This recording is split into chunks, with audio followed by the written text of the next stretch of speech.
Oled FIE, kes tegutseb Harjumaal või Ida-Virumaal.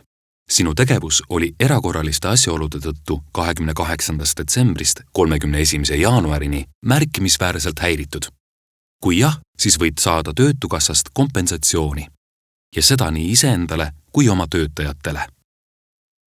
FIE saab toetust taotleda endale, kui tema registrijärgne asukoha aadress on 22. detsembri seisuga Harju maakonnas või Ida-Viru maakonnas.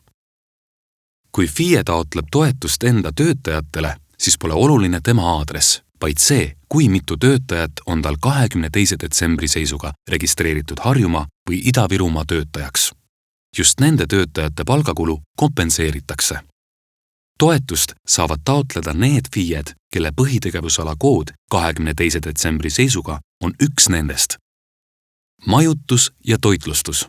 Põhitegevusala koodi esimesed numbrid on 55 või 56. Info ja side. Haldus- ja abitegevused. Haridus. Tervishoid ja sotsiaalhoolekanne. Kunst, meelelahutus ja vaba aeg. Muud teenindavad tegevused. FIE kompensatsiooni suurus on 876 eurot.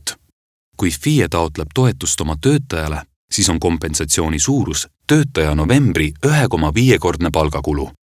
Avaldusi saab esitada e-Töötukassas veebruari lõpuni. Pane tähele!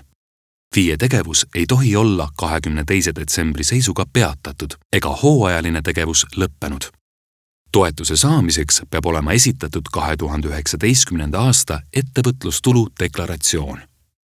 FIE peab toetused täies ulatuses tagasi maksma, kui ta peatas või lõpetas oma tegevuse perioodil 28. detsember kuni 31. jaanuar või sellele järgneva 30 päeva jooksul.